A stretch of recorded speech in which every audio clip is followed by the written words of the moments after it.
লারিনকোনারা আকাশের সবচেয়ে নিকটবর্তী জনবসতিপূর্ণ স্থান, যেখানে মানুষ মেঘের উপরে বসবাস করে। 5100 মিটারের এই চরম উচ্চতায় বাতাসের ঘনত্ব খুবই হালকা এবং এখানকার স্থানীয়রা স্বাভাবিকের চেয়েও 50% কম অক্সিজেন নিয়ে বসবাস করছে। তাদের দেহ আমাদের চেয়েও 2 গুণ বেশি রক্তকণিকা তৈরি করার জন্য বিবর্তিত হয়েছে। এই অনুর্বর জমিতে বায়ুর চাপ কম থাকায় একটি গাছও এখানে বাঁচতে পারে না। পেরুভিয়ান আন্দিজের এই শহরটি ইউরোপের সর্বোচ্চ শৃঙ্গ মন্ট ব্ল্যাঙ্কের থেকেও প্রায় 3000 মিটারের চেয়েও বেশি উঁচুতে অবস্থিত। এছাড়াও এটি এমন একটি জায়গা যেখানে অপরাধ এবং বিপদ সবসময় নিকটেই থাকে। মানুষ শুধুমাত্র একটি কারণেই এই কঠিন পরিবেশে থাকে, তা হচ্ছে স্বর্ণ। এখানে বসবাস করা 50,000 মানুষ সবাই শুধু সম্পদের স্বপ্ন দেখছে। পৃথিবীর এই সর্বোচ্চ উচ্চতায় বসবাসকারী মানুষের জীবন কেমন তা আমরা দেখতে এসেছি। থামুন থামুন, এখানে হ্যাঁ নামিয়ে দিন। আমাকে একটি ট্যাঙ্ক দিন, অক্সিজেন ট্যাঙ্ক দিন। কষ্ট হচ্ছে। সমুদ্রপৃষ্ঠে অভ্যস্ত কোনো মানুষের জন্য একদিনে 2000 মিটার উপরে আরোহণ অসুস্থতার কারণ হতে পারে, যেখানে আমরা ইতিমধ্যে ওই উচ্চতার দ্বিগুণ আরোহণ করেছি। অবশ্যই মাথা ব্যথা, আবছা দেখা, এছাড়াও কাশি এবং শ্বাসকষ্টের কারণও হতে পারে। দ্রুত উচ্চতায় উঠলে আপনার ফুসফুসে তরল পানিও জমতে পারে। এমতো অবস্থায় তাৎক্ষণিক সাহায্য চাওয়া অত্যন্ত গুরুত্বপূর্ণ। অধিক উচ্চতায় উচ্চমাত্রার শ্বাস প্রশ্বাসের ফলে দ্বিগুণ পানি খরচ হয়, তাই এই অবস্থায় নিজেকে হাইড্রেট রাখা খুবই গুরুত্বপূর্ণ। আপনারা নিশ্চয়ই দেখতে পাচ্ছেন এখানের উচ্চতা কত। এই পর্বতটি মেঘের সমান উঁচু। এখন আমরা মেঘের উপর দিয়ে চলে যাব। আমাদের এ নিয়ে চিন্তা করবেন না, আমরা ঠিক আছি। উচ্চতা বৃদ্ধি পাওয়ার সাথে সাথেই আমরা এটা দিয়ে শ্বাস নেব।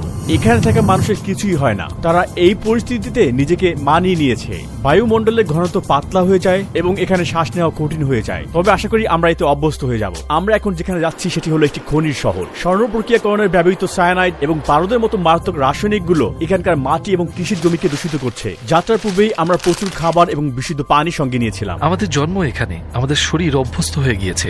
রক্তের স্বাভাবিক অক্সিজেনের মাত্রা 95 থেকে 100 হওয়া উচিত, আর এটা 80 এর কম হলে শরীরের গুরুত্বপূর্ণ অঙ্গগুলোর ক্ষতি হতে পারে। আমি অক্সিজেন গ্রহণের মাধ্যমে বর্তমানে থাকা 72%কে স্বাভাবিক করার চেষ্টা করছি, কিন্তু এটা অস্থায়ী সমাধান, কারণ প্রতি মিনিটেই আমরা উপরের দিকে যাচ্ছি।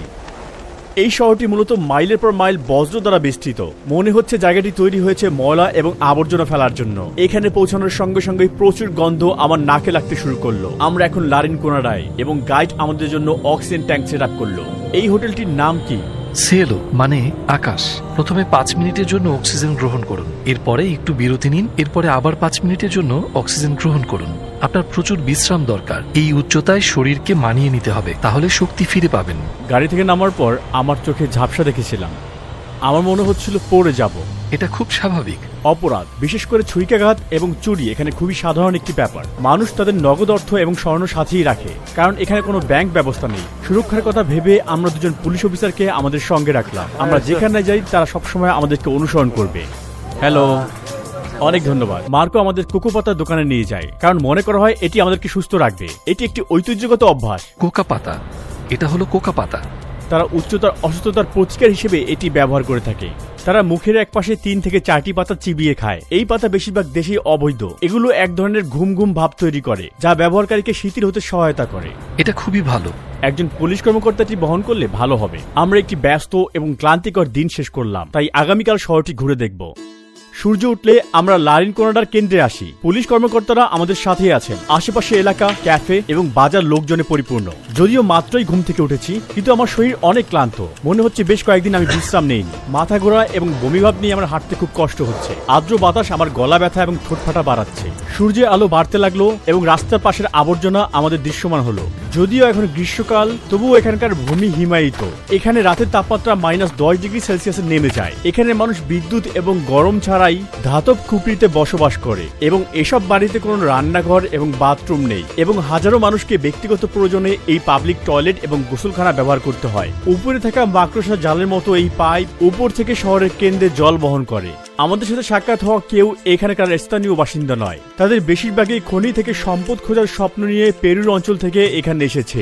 2001 থেকে 2012 সালের মধ্যে সোনার দাম 6 গুণ বৃদ্ধি পেয়েছে, আর সঙ্গে সঙ্গে এই এলাকার জনসংখ্যাও বৃদ্ধি পেয়েছে। তবে এই বসবাসকারী 50,000 মানুষের জীবনের পরিস্থিতি খুবই নির্মম। কিন্তু এই ক্রমবর্ধমান জনসংখ্যার উপযোগী কোনো অবকাঠামো গড়ে তোলার জন্য কোনো উদ্যোগ এখানে নেই। প্রতিদিন হাজার হাজার মানুষ রাস্তার উপরে তাদের ব্যবহার করা আবর্জনা ফেলে দিচ্ছে।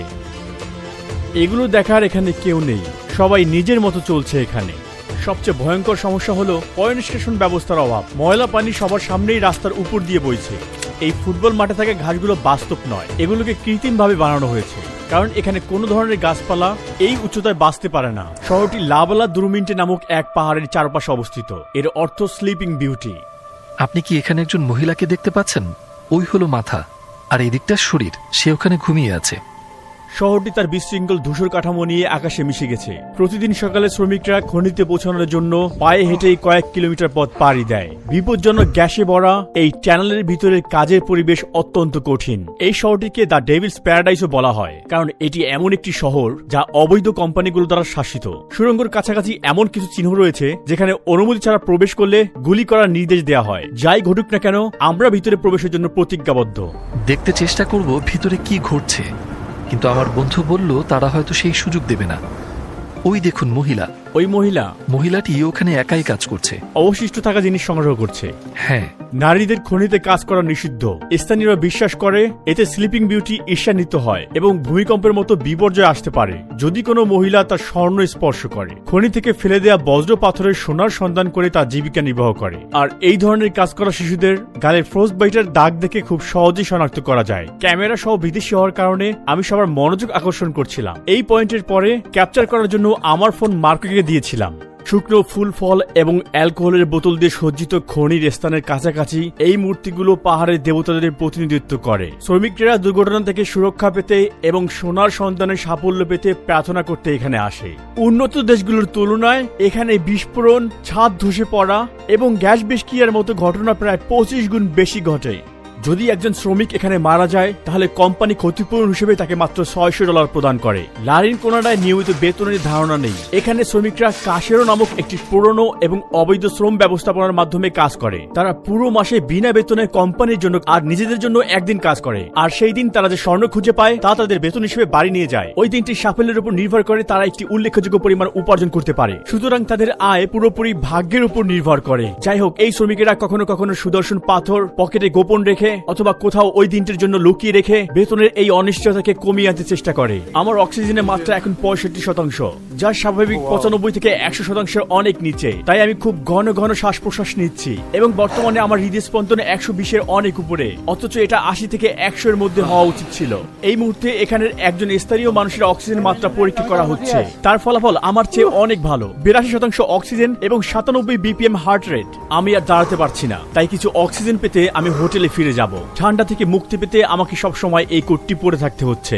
এখন আমরা শহরের বিপজ্জনক রাত ঘুরে বেড়াবো এবং কিছু খনি শ্রমিকদের সাথে কথা বলার জন্য কিছু সময় অপেক্ষা করব। চলুন প্রথমে এই স্বর্ণ উত্তোলনের পিছনের গল্প শুনি। 8 গ্রামের একটি স্বর্ণের রিং উৎপাদনের জন্য প্রায় 20 টন বজ্র তৈরি হয়। পাহাড়ের চূড়ায় স্বর্ণের সাথে তোলা পাথরের কারণে একটি অ্যাসিড হ্রদ তৈরি হয়েছে।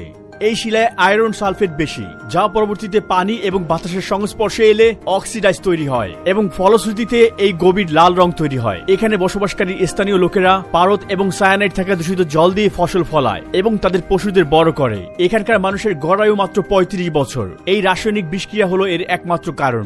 এই উচ্চতায় প্রতিটি নিঃশ্বাস সমুদ্র বৃষ্টির তুলনায় প্রায় 50% কম অক্সিজেন পায়। অতএব লারিন কোনাডার একজন বাসিন্দার রক্তের ঘনত্ব একজন স্বাভাবিক মানুষের রক্তের দ্বিগুণ, যা রক্তনালীকে বাধাগ্রস্ত করে এবং মারাত্মক স্বাস্থ্য ঝুঁকির দিকে পরিচালিত করে। একটি কঠিন দিন পার করে খনি শ্রমিকেরা শহরের কেন্দ্রে ছুটে আসছে। এই শহরের মাত্র কয়েকটি রাস্তায় বিদ্যুৎ রয়েছে। সকল শ্রমিকেরা এখন এখানে, তারা বাজার করছে এবং একে অপরের সাথে কথাবার্তা বলছে। এখানে সবকিছুই বিক্রি হচ্ছে, স্ট্রিট ফুড, জামা কাপড়, ঘরের জিনিসপত্র, আপনি যা চাইবেন তাই পাবেন। এখানে বাচ্চারা গভীর রাত পর্যন্ত বাইরে খেলছে। ও মাই গড, দেখো কত সুন্দর ক্যামেরা। তার বয়স কত? 12 বছর। এখানে আশেপাশে কোথাও প্রাথমিক বা মাধ্যমিক বিদ্যালয় আছে? না। স্কুল কি অনেক বড়? অতটা বড় নয়। ওখানে উচ্চতর ডিগ্রি আছে? না, এরকম কিছু নেই। এরপর তাদেরকে পুনো বা জুলিয়াতে পড়তে যেতে হয়। যদি না যায় তাহলে কি এই শিশুরা অন্যদের মতো খনিতে কাজ শুরু করবে? হ্যাঁ, আপনি দেখতে পাচ্ছেন এখানে মানুষ টাকার সাথে স্বর্ণের বিনিময় করতে আসে। আমরা অন্য একটি এক্সচেঞ্জ অফিসে আছি। ডাকাতের হামলা থেকে বাঁচতে তারা কাউন্টারের সামনে লোহার বার বসিয়েছে। বন্ধুরা, এখন আমরা দেখব তারা কিভাবে স্বর্ণকে রূপান্তর করে। দাঁড়ান, একটু অক্সিজেন নিয়ে নেই। আপনি এখন দেখতে পাচ্ছেন একজন শ্রমিকের পুরো মাসের কষ্টের ফলাফল। এই মুহূর্তে স্বর্ণটি পারদের সাথে একত্রে রয়েছে। এই দুটি ভিন্ন ধাতুকে আলাদা করতে কিছুটা তাপ প্রয়োগ করা হবে। প্রতি গ্রাম স্বর্ণের জন্য প্রায় 2 গ্রাম পারদ বাষ্পীভূত হয় এবং বায়ুমণ্ডলে মিশে যায়। আমাকে বলবেন এই কাজের সবচেয়ে কঠিন অংশ কোনটি? স্বর্ণ পরিবহন করা। এখানে অনেক খারাপ লোক বা ডাকাত আছে, তাই এগুলো এখানে পরিবহন করা মোটেও নিরাপদ নয়। এই কারণে মানুষ এখানে আসতে ভয় পায়। তিনি লারেন কোনাডা সবচেয়ে কি পছন্দ করেন? আসলে সত্যি বলতে এখানে ভালো তেমন কিছুই নেই। আশেপাশে যা কিছু দেখছেন সবকিছুই দূষিত। এখানে মোটামুটি জাতীয় আয় থেকে বেশি। জাতীয় আয় থেকে বেশি, তাই না? এজন্যই মানুষ এখানে আসে। এখানে মাথা ব্যথা এবং ক্লান্তির মতো উপসর্গগুলো কমাতে বিভিন্ন ভেষজ দিয়ে চা বানানো হয়। আমরা এটাকে বলি অ্যামোলিয়েন্টে। কি দিয়ে বানানো এগুলো? এতে আছে পানি, আছে বিভিন্ন ভেষজ এবং সিরাপ। এটা সত্যি ভালো, একটু খেয়ে দেখুন। একটু একটু অল্প খেয়ে দেখুন। এটা অনেক কড়া, তাই এটা পান করা আমার জন্য অনেক কষ্টকর। মানে আলো নেই, তাই এখানেই থামা ভালো, নয়তো একটি বিপদ ঘটতে পারে। বেশিরভাগ শ্রমিকেরা তাদের কষ্ট অর্জিত অর্থ এই রাস্তার অ্যালকোহল এবং নাইট লাইফের জন্য ব্যয় করে। এখানকার কঠিন পরিশ্রমও হয়তো কাউকে হত্যা করতে পারে না, কিন্তু ছুরিকাঘাত এবং এইডস তাদেরকে প্রতিনিয়ত হত্যা করছে। এই রাস্তায় শ্রমিকদের জন্য বার, নাইট ক্লাব এবং আরো অনেক ভোগের সামগ্রী রয়েছে যাতে শ্রমিকেরা মগ্ন থাকেন। আমরা এখন এই শহরের মানব পাচার, ডাকাতি এবং হত্যার কেন্দ্রে রয়েছি। সামনে তাকিয়ে দেখুন, একজন মহিলা দাঁড়িয়ে আছে। তারা অন্য মেয়েদেরকে দেওয়ার জন্য তার কাছ থেকে ফুল কিনে নেয়। পুনো পুলিশের মতে এই জায়গাগুলোতে আনুমানিক 2500 অপ্রাপ্তবয়স্ক মেয়েকে প্রতিনিয়ত এক্সপ্লয়েট করা হচ্ছে। পুরো শহরে শুধুমাত্র একটি থানা রয়েছে এবং এখানকার সরকার এই অপরাধের বিরুদ্ধে লড়াই করার জন্য কোনো প্রচেষ্টাই চালাচ্ছে না। এখানে কোনো কারাগার রয়েছে না, তবে এখানে ছোট্ট একটি জায়গা আছে, এটাকে আমরা কেলাবোজা বলি। এখানে মনে হয় কোনো হাসপাতালও নেই, তাই না? হ্যাঁ আছে, কিন্তু ছোট, খুবই ছোট। মনে হয় সব মিলিয়ে 2 থেকে 3টি রুম। আমরা একজন শ্রমিকের সাথে কথা বলেছি যিনি 12 বছর যাবত এই পেশায় নিয়োজিত আছেন এবং এই শহরের একমাত্র জিমের মালিকও তিনি। তীব্র পরিশ্রমের পর শ্রমিকেরা এখানে এসে ব্যায়াম করে। রামিরো এখানকার ভাগ্যবান শ্রমিকদের মধ্যে একজন। আপনার জীবনে পাওয়া সবচেয়ে বড় স্বর্ণের দানার ওজন কত ছিল? 200 গ্রাম। ওহ, দারুণ। সে বলেছে একটি স্বর্ণ থেকেই সে 200 গ্রাম পেয়েছে। এটা সত্যি অনেক বড় স্বর্ণ। আপনি বিবাহিত? হ্যাঁ, আমাদের 3 সন্তান আছে, তারা বিশ্ববিদ্যালয়ে পড়ে। আপনি সন্তানদের খনিতে কাজ করার পরামর্শ দিবেন? না, কারণ এটা খুবই বিপজ্জনক। উচ্চতা আপনার শরীরকে প্রভাবিত করে? হ্যাঁ, আপনি জানেন, যদিও আমি পুনো থেকে এসেছি, আমার এই সমস্যা ছিল। পুনো সমুদ্রপৃষ্ঠ থেকে 3800 মিটার উপরে, তাই সমুদ্রপৃষ্ঠ থেকে 5000 মিটার উপরে এখানে আসাটা চ্যালেঞ্জিং হতে শুরু করে। প্রথমে হজমের সমস্যা, 3 দিনে সে কি কষ্ট। 3 দিন পর আবার বিপাক প্রক্রিয়া মানে নিতে শুরু করে। গড়ে শ্রমিকেরা এখানে কত টাকা উপার্জন করে? এটি সময় সময় পরিবর্তন হয়, কখনো কখনো এটি উপরে, নিচে, নিচে এবং আবার উপরে যায়। এখানে একজন কম বেশি প্রায় 2000 পেরুভিয়ান সোলিস একটু বেশি উপার্জন করে আর কি। খনিতে কাজ করার জন্য আপনার হাত প্রভাবিত হয়েছে। স্বর্ণ থেকে খনিজ আলাদা করার চেষ্টা করার সময় আমি দুর্ঘটনাক্রমে নিজেকে একটি পাথর দিয়ে আঘাত করি। আপনি একটি পাথর ব্যবহার করছেন স্বর্ণ আলাদা করতে এবং তারপর হঠাৎ ব্যাম, ইনজুরি। বিশেষ করে এই পাশে যখন আপনি আঘাত করছেন। খনিতে কোনো শ্রমিক মৃত্যুবরণ করেছে?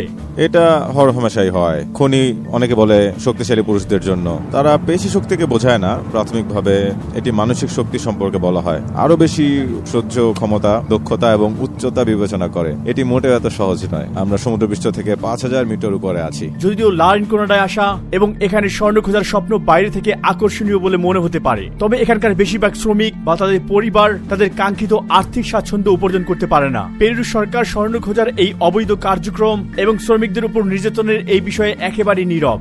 এত কিছুর পরেও মানুষ পৃথিবীর সর্বোচ্চ বসতিতে উন্নত জীবনযাপনের সুযোগ খুঁজছে। ভিডিওটি দেখার জন্য ধন্যবাদ। নতুন ভিডিও মিস না করতে চাইলে আমাদের চ্যানেলটি অবশ্যই সাবস্ক্রাইব করুন। দেখা হবে নতুন ভিডিওতে। সাথে ছিলাম রুহি চ্যানেল।